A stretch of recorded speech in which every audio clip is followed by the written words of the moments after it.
de vida e não de morte, né? E aí nisso, soteriologia, a doutrina bíblica da salvação. Como falamos, né? A salvação é o remédio contra o veneno chamado pecado. Deus libera este remédio bondosamente a todos quantos se assumirem doentes e confiarem no poder curador deste remédio, mediante a ação do médico Jesus, o Salvador. E aí, as notas de rodapé estão aí para vocês olharem as referências bíblicas, tá, gente? E aí nisso, quando Cristo levou sobre si os nossos pecados, ele atraiu sobre si a ira de Deus, para que pairasse a luz de Deus sobre a vida de todo aquele que receber este presente pela fé. Então, a gente estava em trevas, e aí Jesus pega, né, e traz a ira de Deus sobre si, para que a luz de Deus pare sobre nós.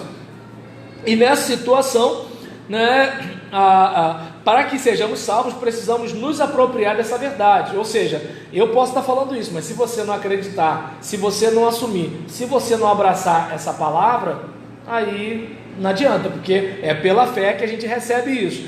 E aí, para sermos salvos, precisamos nos apropriar dessa verdade. Ou seja, já foi feito. Precisamos crer, receber e agradecer. Jesus Cristo é o único Salvador, é o único mediador, é o único Senhor, porque Ele morreu na cruz para pagar o preço do nosso pecado. Eu confio nisso. É aquele caso, por exemplo, digamos, né, que, Miriam, né? Não é Miriam não, é Miriam, então tá legal. Miriam então é com N, né? M, oh Jesus, errei direto. Então, por exemplo, a Miriam fala assim: olha gente, fiz um pedido, né, de uma pizza gigante para quando acabar o nosso encontro aqui. Aí, digamos que de repente, o irmão fala assim: isso é 7, vou embora. Aí, a Janaína fala assim: quer saber? Vou ficar esperando mais um pouquinho.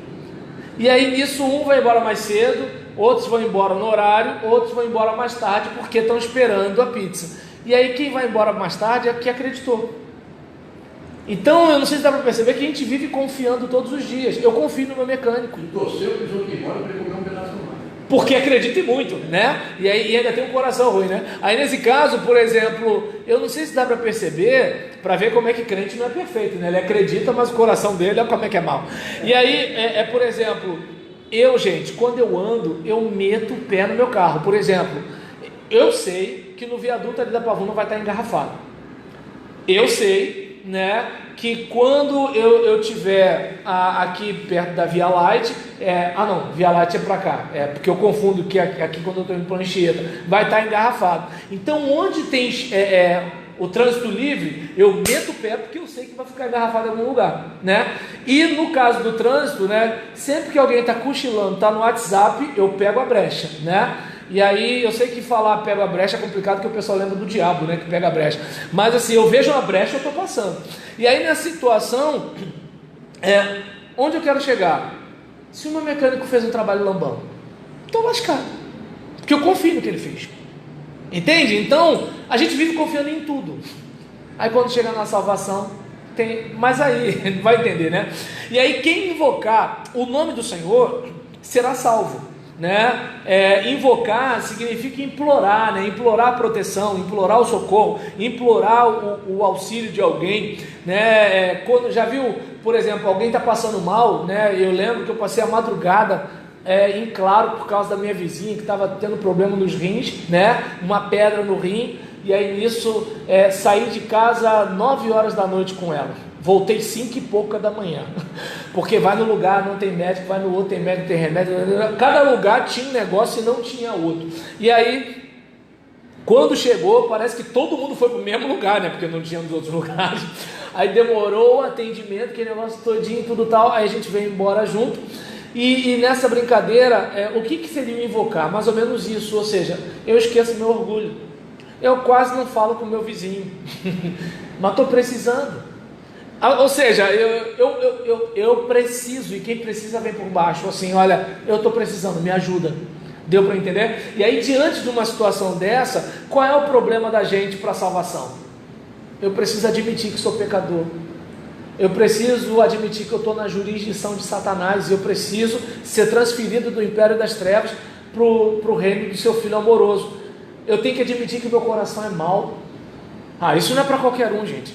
A gente sempre acha que é o cachaceiro que precisa, é o maconheiro que precisa, é o feiticeiro que precisa. Eu nasci na igreja. Aí vai ser filho do diabo durante um bom tempo.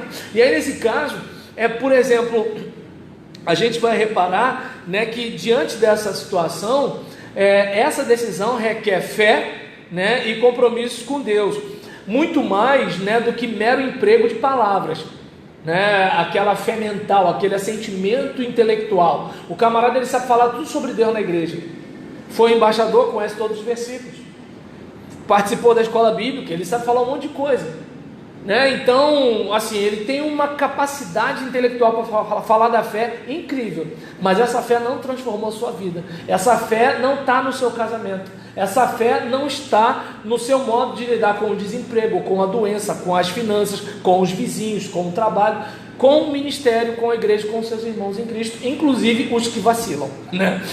E aí, por exemplo, essa fé é muito mais do que o emprego de palavras, é a fé salvadora. E a pessoa, ela pode receber Jesus Cristo em seu coração pela fé, e ela só precisa estar disposta a deixar de confiar em outras coisas e pessoas, a fim de entregar totalmente sua vida a Jesus Cristo agora, nesse momento. Então o que acontece? O camarada, ele vai acreditar que pode ter todo o cuidado do mundo agora, né? Ele pode acreditar que há alguém para mediar entre ele e Deus. E aí vai ter gente que vai acreditar em Jesus e em Maria, vai ter gente que vai acreditar em Jesus e em Ellen White, vai ter gente que vai acreditar em Jesus e a Torre de Vigia, vai ter gente que vai acreditar em Jesus e Allan Kardec, vai ter gente que vai acreditar em Jesus e não sei outra coisa, e por aí vai. Só que é o seguinte, a fé cristã é exclusivista, só Jesus salva. É aquele caso, você pode discordar, você não é obrigado a concordar e você não é obrigado a ser cristão, mas se quiser ser cristão, é desse jeito. Eu cansei de debater, eu não aceitava uma vez salvo, salvo para sempre, até no dia em que eu disse: eu não sou Deus. Quem sou eu para dizer que o outro não vai ser salvo? Quem Entende? sou eu? Mas eu não aceitava, talvez é porque era sebriano, né? uma vez e tanto, não, perdeu a salvação. Quem sou eu, cara? Se eu mesmo cometo meus erros, quem disse o amanhã eu vou estar longe da casa de Deus? E aí? Exatamente. Eu não acreditava. Então, não, cara, aceitou Jesus, quem salva é Cristo, é Ele que tem o poder, que vai te dizer, não sou eu que tenho que dizer que Exatamente. É salvo. E ainda tem aquela questão de assim, por exemplo, qual o critério que eu uso para que você perca a sua salvação? Entende? Aí eu bato na tecla, né, de quando um aluno meu falou que, não, porque se o cara adulterar ele vai para o inferno. Eu falei, qual adultério que você está falando? Conjunção carnal, pensamento impuro ou olhadinha? Aí nessa hora a pessoa começa a gaguejar. Por quê? Porque ela sabe que você de repente pode ter sido bastante forte para não sair com alguém, mas não foi bastante forte para deixar de olhar. De repente você foi bastante forte para deixar de olhar, mas não foi bastante forte para deixar de pensar. Deu para entender? Aí eu não sei se foi com vocês dois, que um falou sobre arrancar o olho, e eu falei, não, mas aí vai ter que arrancar o cérebro, porque depois que passou, foi aqui mesmo, né? Passou do olho e foi para a cabeça, vai fazer o que agora? Aí observa bem, qual é o critério que a gente usa, né? Então, é importante a gente ter aquela ideia, né, de que assim, é Jesus quem salva, e a vida eterna, ela é de graça, a vida eterna ela é um presente bem caro, por sinal, né, que as nossas míseras moedinhas de boas obras não podem pagar. E aí, diante de uma situação dessa, né, mesmo que a gente quisesse pagar, ainda por cima, seria uma ofensa a Deus, porque imagina que de repente, né, você está, por exemplo, pagando um presente que alguém te deu, e qual é a ideia, né, que você vai passar para a pessoa? Você vai passar para a pessoa a ideia de que aquele presente que ela está dando é uma coisa que assim, não tem muito valor, porque é como assim, custou quanto mesmo, hein? Toma aí, né? E isso, se de repente, né, a bateria do outro celular já foi para as cucuias. E aí nisso, assim, como eu não sei se a internet aqui vai estar funcionando direitinho, então eu estou garantindo aqui uma gravação.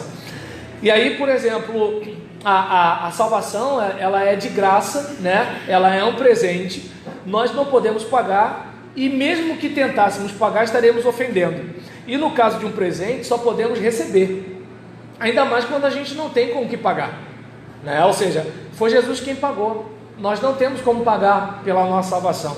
E assim que recebemos a salvação em Cristo, experimentamos a regeneração e Deus nos declara justos a partir da justiça de Cristo. Nós não somos justificados por nosso próprio mérito, somos declarados justos por causa daquilo que Jesus fez. E assim damos início a um processo de santificação que vai se consumar na glorificação, que é o último estágio do crescimento cristão. E aí a regeneração humana é obra exclusiva de Deus, é Ele quem nos recria, é Ele quem nos regenera, é somente Ele quem nos faz nascer novamente, perdoados e justificados para uma vida eterna em Cristo, no poder do Espírito. Lembra o que a gente falou? É o Espírito. E aí, embora apenas Deus tenha o poder de regenerar o ser humano, cabe a cada um de nós a decisão de se arrepender. É de responsabilidade pessoal e intransferível o rompimento com o modo de pensar, de sentir e de agir que não agrada a Deus. Confiar em Jesus também é uma responsabilidade pessoal. Então, eu não sei se deu para perceber que assim, tem coisa que está na conta de Deus, tem coisa que está na nossa conta. É aquilo que, por exemplo, houve na história da teologia um embate entre os luteranos e os pietistas alemães, em que os pietistas diziam o seguinte: é preferível uma heresia viva do que uma ortodoxia morta. Por quê? Porque devido à questão do justo viverá pela fé e a salvação pela graça, é aquele caso, eu estou salvo, então é bicão para frente esperar o juiz apitar para o jogo acabar. E tinha um pessoal que pensava assim: opa, não, peraí, cadê os frutos dignos de arrependimento? Alguma coisa tem que acontecer aí. E aí, nesse caso, é onde, por exemplo, tem a regeneração, que é a obra de Deus, mas o arrependimento tem a ver com uma decisão nossa, né? E esse arrependimento vai produzir fruto. Lembra? Produzir, pois, frutos dignos de arrependimento. E aí, é de responsabilidade pessoal e intransferível isso daí. Oi? Se a responsabilidade aqui é pessoal, então como é que fica a questão do convencimento da ação do Espírito para que a pessoa se arrependa? Guarda só um instantinho, que vamos chegar lá, só um instantinho, né? E aí nisso, confiar em Jesus é uma responsabilidade pessoal, até porque como é que Deus vai me punir por uma coisa que só Ele podia fazer? Se eu vou ser mandado para o inferno, eu vou ser mandado para o inferno por alguma responsabilidade minha.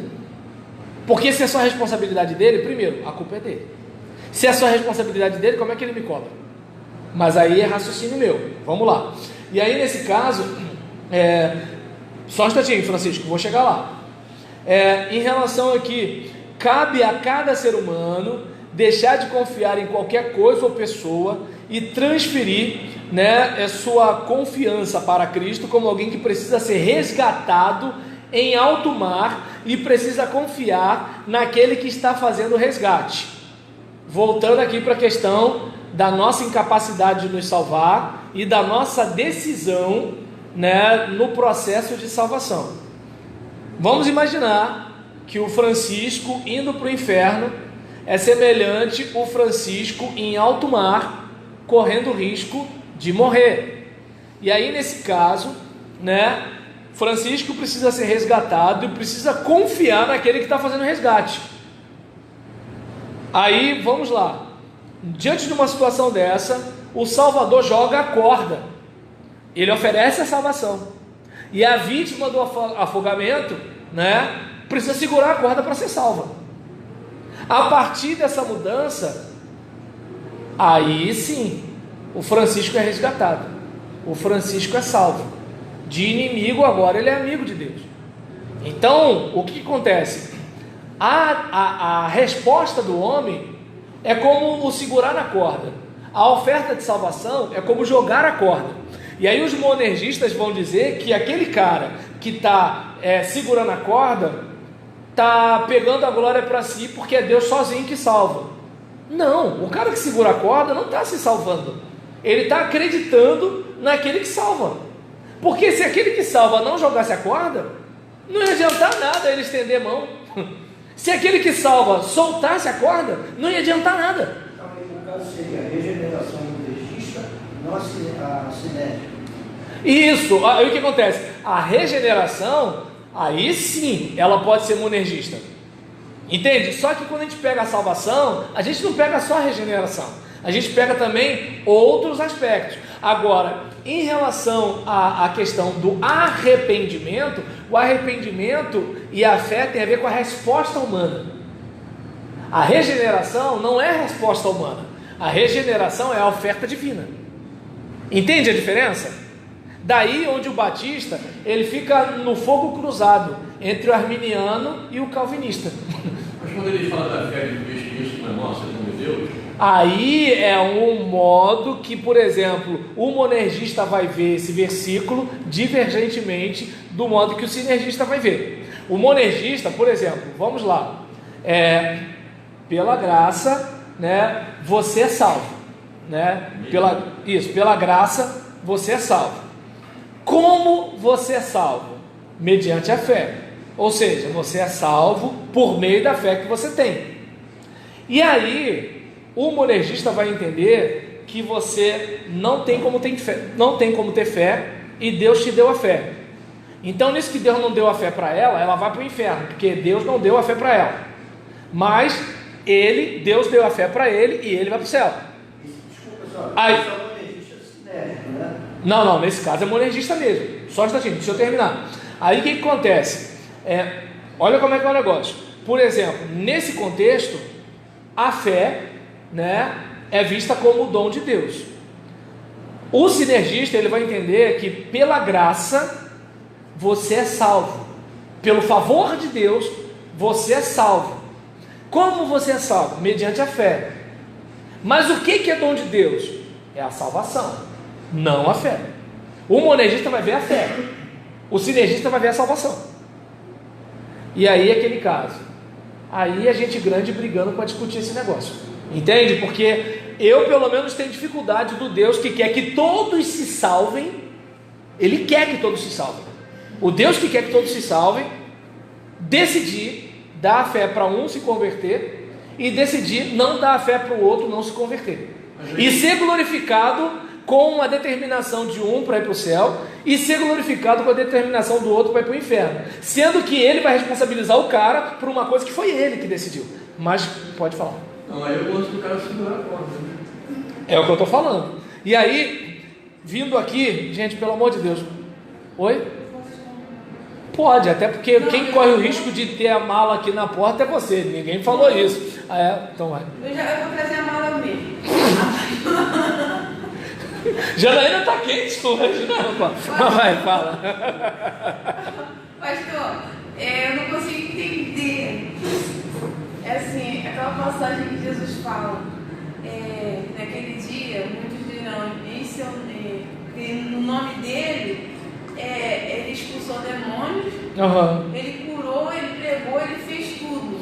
Mas mesmo assim ele vai para o inferno. Você entender como é que para eu expulsar demônio em nome de Jesus, eu tenho que crer em Jesus.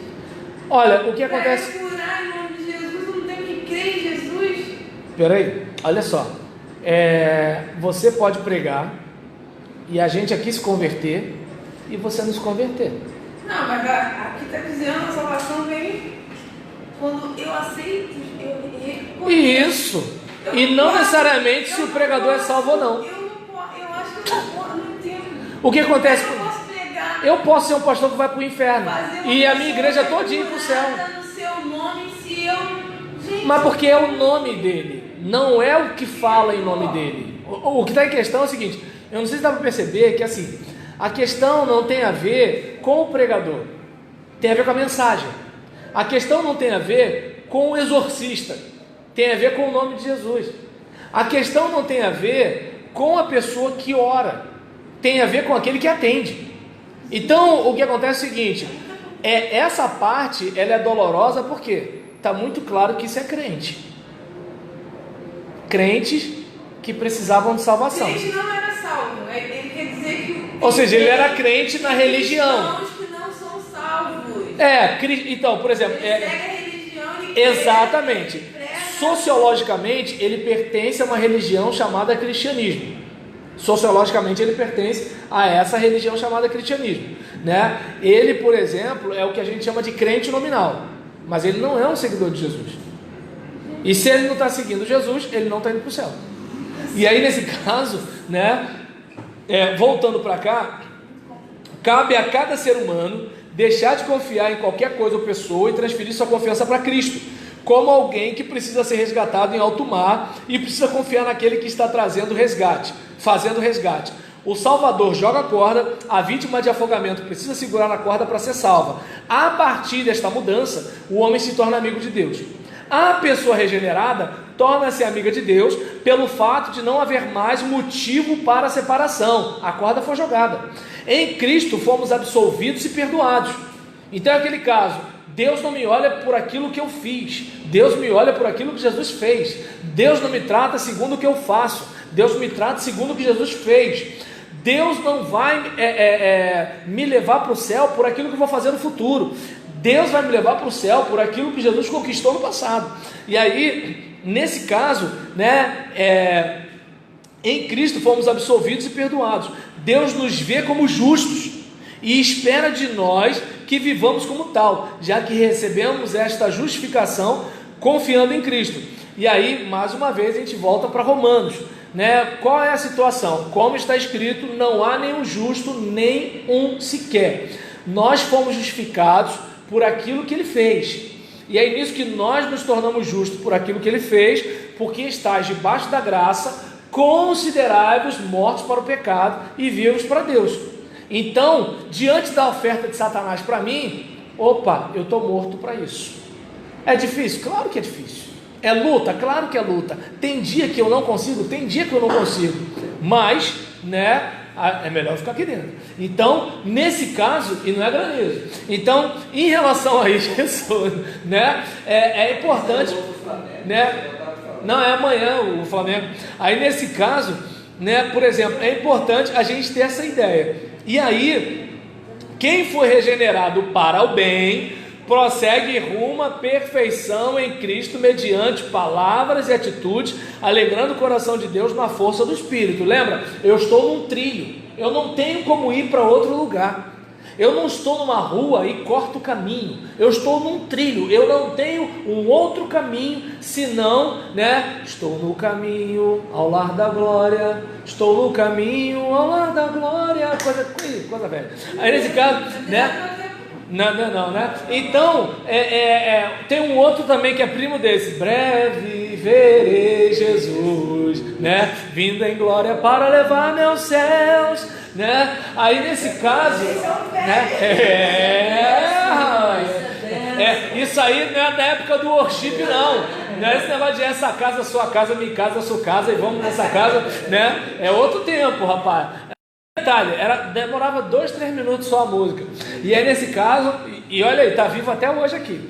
E em relação a isso aqui, né, por exemplo, né, a gente vai reparar que como trilho eu vou chegar lá, né? Vou chegar lá na força do Espírito, não a minha.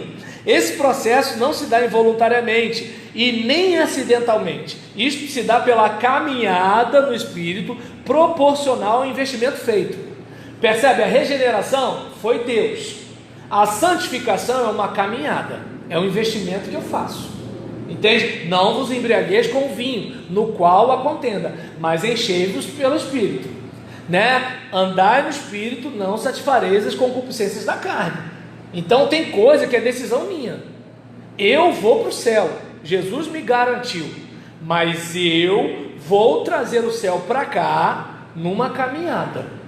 numa caminhada, porque a minha verdade é uma pessoa, o meu caminho é uma pessoa, meu caminho não é um conjunto de ideias que o pastor prega domingo à noite, enquanto eu olho para o celular. Então, é importante a gente observar, né, que esse processo não é acidente, isso é caminhada. A salvação é pela graça, mas a edificação não vem de graça. Repetindo, a salvação é pela graça, mas a edificação não vem de graça, ela requer a nossa dedicação. Ainda não se manifestou o que havemos de ser, mas sabemos que quando ele se manifestar, seremos semelhantes a ele, pois o veremos como ele é, de perdido pecador a santo glorificado em uma nova existência. Há muito tempo, quando ainda não havia o tempo, nós fomos escolhidos por Deus, o nosso Pai. Ele já sabia que seríamos seus filhos. Aí volta a treta de novo de calvinista e arminiano, e o batista fica, né, na corda bamba, de um lado para o outro aí, né? E aí ele sabia que seríamos seus filhos, porque dizer que Deus não sabia, aí é tirar a onisciência divina, né? O Espírito Santo de Deus tem atuado em nossos corações, purificando e influenciando as nossas vidas. Está influenciado aí na apostila, né? Isso, o Espírito Santo de Deus tem atuado em nossos corações, purificando e influenciando, isso mesmo, está influenciado, e influenciando nossas vidas, além de nos atrair para uma vida santa. Ou seja, o que me faz querer agradar a Deus é justamente o Espírito dele em mim, que clama Abba Pai. Ele decidiu que nos tornaremos semelhantes a Jesus, nosso irmão mais velho. Nesta escolha nos atraiu e nos tornou justos, de modo que não nos vê mais como somos, mas como seremos. Para ele é certa a nossa vida perfeita ao seu lado eternamente. Ou seja, para ele a minha vitória é mais certa do que para mim. Eu ainda fico assim, meu Deus, será que eu sou mesmo? Né? E nesse caso, embora Deus tenha nos chamado graciosamente para uma vida que vale a pena, a vida eterna, nós podemos decidir continuar suportando o desconforto gerado pela incompatibilidade entre os valores do reino e os valores do império das trevas, que se chocam em nosso relacionamento com o mundo espiritual, com a mentalidade deste tempo e com a nossa inclinação para o pecado. A gente tem o quê? O mundo, a carne e o diabo todo dia aí. Mas quando ele fala assim, eu não perdi nenhum submete a não ser o filho da perdição. Sim. Ele quer dizer então que tem filhos do diabo e tem filhos de Deus. Olha, João já diz que existem os filhos de Deus e os filhos do diabo, e diz que a marca dos filhos do diabo é que eles não amam seu irmão. Então a gente percebe quando, por exemplo, João também fala que Caim era do maligno, né? Aquela ideia de que assim, que existem situações em que as pessoas parece que elas têm olha, é isso que eu quero para a minha vida. João 3,19, se não me engano, fala que os homens amaram mais as trevas do que a luz, porque as suas obras eram más. Então tem gente que é o seguinte, não quer, só que Deus as trouxe à existência a si mesmo, porque Deus criou seres humanos livres. Deus sabia que a pessoa não ia. Entende? Mas os criou. É diferente de Deus os determinar para isso. Entende? E aí nesse caso, a respeito disso, a recompensa é certa, mas nós somos livres nessa caminhada para viver uma vida de consagração ou não. Não temos provas seguras da salvação de alguém. É possível que pessoas se habituem a práticas religiosas e ao relacionamento com a comunidade cristã. Tem 30 anos de igreja, né? Perdão, eu só falo 30 anos, não é nada de alguém que tem 30 anos não, tá? Porque é um número redondo e eu gosto de usar isso daí. Aí nesse caso, sem contudo terem recebido a vida eterna. Entretanto, uma coisa é certa: quem não permanece na comunhão com os irmãos e deixa deixam, tá errado, tá gente? Deixa ostensivamente este relacionamento com a família de Deus, com a noiva do Cordeiro, com os santos do Senhor, provam com sua própria, deixa eu ver aqui, isso, deixa eu ver, peraí, quem não permanece e deixa, prova, não é prova ou não, prova com sua própria postura que não são irmãos verdadeiros. Quem é de Deus não vive confortavelmente nas trevas. Quem não é de Deus afasta-se da luz. Então, uma das marcas do salvo é a perseverança. Não estou dizendo em relação assim, ficou um tempo sem frequentar a igreja. Não. Ficar sem frequentar a igreja, como, por exemplo, tem um que fica um tempo sem frequentar a igreja, tem um que de repente fica no vício da pornografia, tem um outro que de repente trai a mulher, tem outro que tem uma queda pelo vinhozinho, daqui a pouco ele começou a beber mais, tem aquele, o mentiroso, tem o fofoqueiro, tem o líder ditador, ou seja, o que não vai faltar é a lista de pecado aqui. O que está em questão é que é o seguinte, aquela questão do faz-me voltar, é o caindo em si do filho pródigo. O caindo em si é a marca do filho, que eu desconfio que o que ficou não era, porque parece que ele não caiu em si, né? Só o filho que saiu. Mas é aí uma outra situação. O indicativo seguro da salvação é a persistência, né? Os salvos permanecerão firmes até o fim.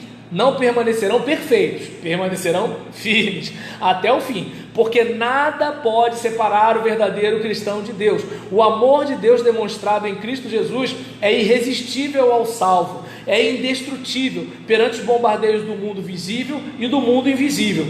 O céu está garantido para os santos do Senhor. E aí, eu não sei se dá para perceber que assim, é como aquela música, né, que fala, pela cruz, estamos encerrando agora, 5 minutinhos. Pela cruz me chamou, gentilmente me atraiu, sem palavras me aproximo, quebrantado por seu amor.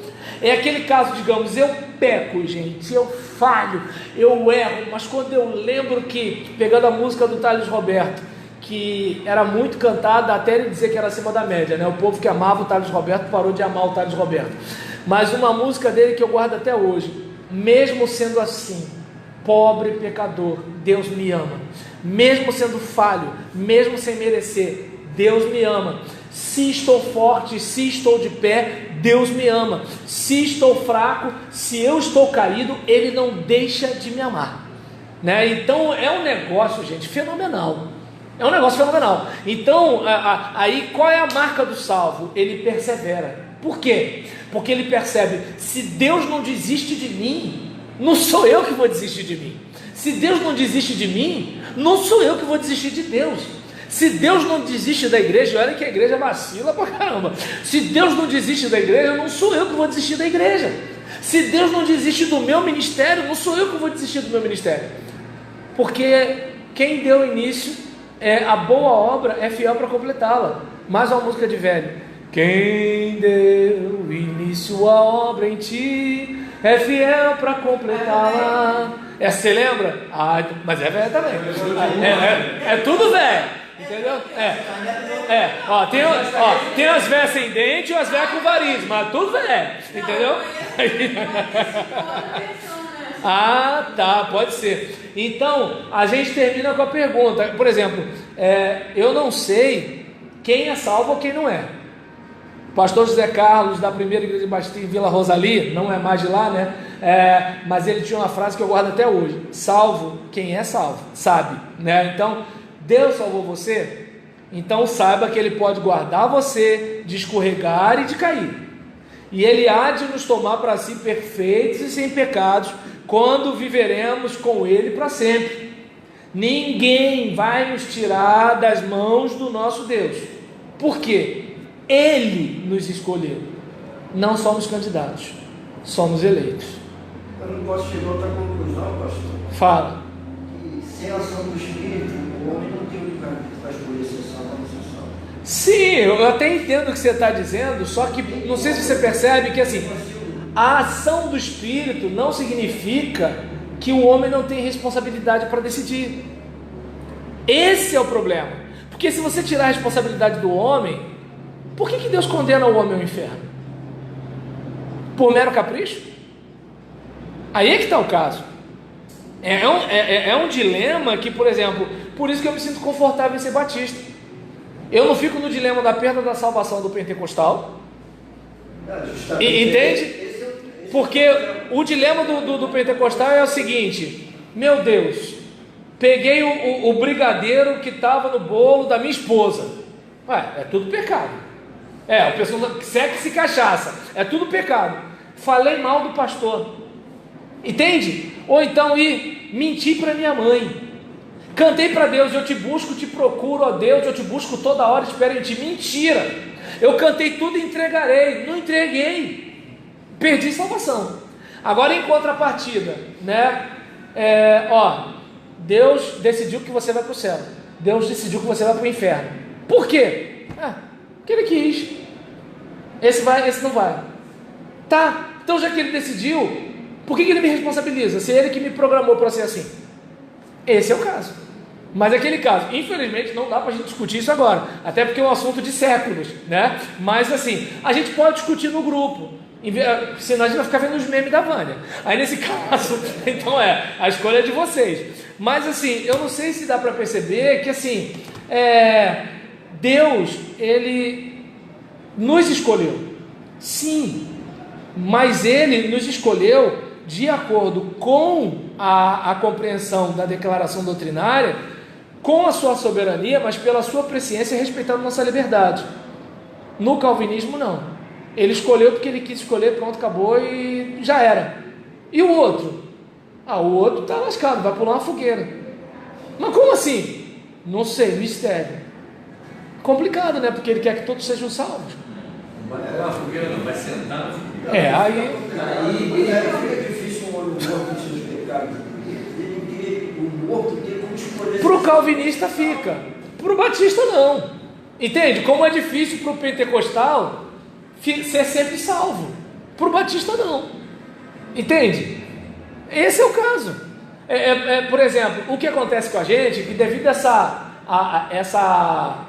de acordo com essa velocidade de informação, a gente bebe muitas águas. Então a gente assim, tem batista que perde a salvação, e tem batista que, por exemplo, Deus determinou que alguém vai para o inferno. Tem batista calvinista, tem batista pentecostal, tudo na mesma igreja. O pastor que se lasca para pastorear todo mundo. Mas o que acontece é o seguinte, tá desse jeito. Só que assim, eu não sei se dá para perceber. Né? Se você, por exemplo, botar na conta, né? Se você botar na conta de Deus decidiu, acabou, que a Edna vai para o céu, e ele decidiu que a Janaína vai para o inferno, aí, tá bom, tudo bem, tá, o Ribamar vai para o inferno, a Janaína não vai mais não, pronto. Aí ele decidiu que a Edna vai para o céu, o Ribamar vai para o inferno, aí observa bem como é que é o negócio. Olha como é que é a coisa. O Deus que quer que todos sejam salvos, está nas escrituras. Só para quebrar o gelo, ela está de verde. Esquece isso. Aí acontece, imagina, o Deus que quer que todos sejam salvos, decidiu, por ele mesmo assim, eu quero que ele vá para o inferno. Tá, mas e onde fica a revelação de que ele quer que todos sejam salvos? Quer que todos sejam salvos ou quer que alguém vá para o inferno? Todos são. Aí é que está a questão. Ou ele jogou a corda para todo mundo, e teve gente que não segurou, ou ele falou assim, não vou jogar para ele, vou jogar para ele. Não, para mim tá bom. Posso falar? Entendeu? Ela já botou ele nesse Mas assim, tipo assim. Gente, vocês estão abusando que o Edinaldo não está aqui, né, gente? Mas foi no caso do faraó. Deus endureceu o coração do homem. Tipo assim, tu vai. Olha só, mas aí a gente está. Olha só, por exemplo, se você pegar, quando geralmente, né, alguém vem conversar comigo sobre Romanos 9, eu tento ler todo Romanos com a pessoa, né? E, por exemplo, Romanos 9, a meu ver, eu posso estar errado, mas não está falando necessariamente de soteriologia em alguns aspectos, porque Esaú e Jacó não é soteriologia. Está dando para entender? Moisés e Faraó, ali não é soteriologia. Nem eles pensavam em soteriologia. Entende? Aí o que acontece? A gente pode ver uma diferença entre Israel ser eleito, né, como povo de Deus, e cristão ser eleito para a salvação. Parece a mesma coisa, mas não é. E aí, vamos pegar essa questão aí. O sol, né, bate na cera e o sol bate no barro. O mesmo sol. O mesmo sol bate na cera e o mesmo sol bate no barro. O sol, quando bate na cera, acontece o que com a cera? O mesmo sol, quando bate no barro, acontece o que com o barro? Aí, eu não sei se dá para perceber, existem coisas que acontecem na vida da gente por causa de Deus ou por causa da nossa atitude frente às ações de Deus? Aí é que está o caso. Por exemplo, quer ver uma coisa? Jesus expulsa demônio. Aí o que o pessoal fala? Expulsou demônio da parte de Beelzebul. É o mesmo fato, mas a narrativa é outra. É um negócio fenomenal. Elias era um homem de Deus. Acabe o via como o quê? Perturbador de Israel. Não, mas eu estou falando assim, no caso do faraó, a Bíblia fala que Deus endureceu. ele ia permitir, sempre assim, ele voltava atrás, aí no dia seguinte, não sei se era no dia seguinte. Você percebe que, olha só, Deus... Aí eu não sei se dá para você perceber. Ó, você vai ver em momentos que vai dizer que Deus endureceu, e você vai ver que tem momentos que Faraó endureceu. Você vai ver isso. E aí você vai reparar, né? Então, não, tudo bem. A gente podia, em vez de ficar discutindo o meme da Vânia, a gente podia conversar essas coisas no grupo a semana toda, gente. Aí acontece, olha só, a respeito desse assunto, Deus está numa constante. É o Faraó que fica assim, beleza, mudei de ideia, vou, não vou, não é, não, peraí, vou perder meus escravos. Mas tinha o problema, né? Faraó se Deus. Tá dando para entender? É o Horus vivo. Mas, tipo assim, é como se ele está destinado àquilo ali, porque para ocorrer uma glória maior para Deus, teria que passar por aqui. Então, aí você, por exemplo, pega Deus ser glorificado. isso. Então, vamos pegar o raciocínio. Então, ou seja, Deus ele é tão carente de glória que ele tem que me mandar para o inferno para ser glorificado na minha punição. Entende? Assim, eu até respeito o pensamento teológico dessas pessoas, né? Assim, porque isso é um produto de séculos de teologia. Eu tenho que respeitar isso. Mas agora, assim, eu confesso, eu tenho dificuldade. Daí onde está a questão? Eu não sou batista porque meus pais são batistas. Sou batista por causa disso, porque eu não consigo acreditar que, assim, se eu, por exemplo, né, mentir para a Gisélia, eu perco minha salvação. E eu também não consigo acreditar que eu lutando para ir para o céu, eu querendo ir para o céu, não adianta nada, porque Deus fala o seguinte: não adianta, você vai tentar, mas tu não vai. Entendeu? Porque eu não escolhi você, eu escolhi o Jurandir. Entendeu? Aí, por exemplo, é um tipo de situação que, assim, eu respeito quem pensa assim, mas, assim, eu dou glória a Deus de ser batista da Convenção Batista Brasileira. Entende? Eu vou fazer uma pergunta. Isso, faz sim, gente. Olha só, a Edna já tirou, colocou coisa da bolsa, colocou coisa da bolsa, e vocês não param, gente. Não, já até marquei aqui, porque essa dúvida aí eu vou ter que tirar. Isso, pergunta hoje ainda. Tá? Pô, podemos dizer. Gente, olha, não sei se dá pra entender. Eu não tô com pressa, eu amo ficar fazendo isso. Só que é o seguinte, tá dando pra entender? Daqui a pouco a gente sai daqui 10 horas da noite. Ah, é? Não passou muito não, só 9 Era minha rua.